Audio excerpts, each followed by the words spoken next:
Hi friends, I am Dev Damik. I am from Amlet School, Dubai, grade 3B. Today I am going to show you how to do a pendulum art. You can do it on any flat surface like floor, cardboard, table. I used cardboard. Next, you need a plastic bottle and cut it into two pieces. Then we need to make a hole over here.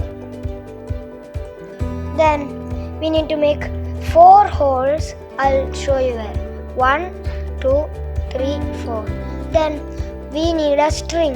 We will keep the string from there, then hang it somewhere on the top. Now we have made a hole over here.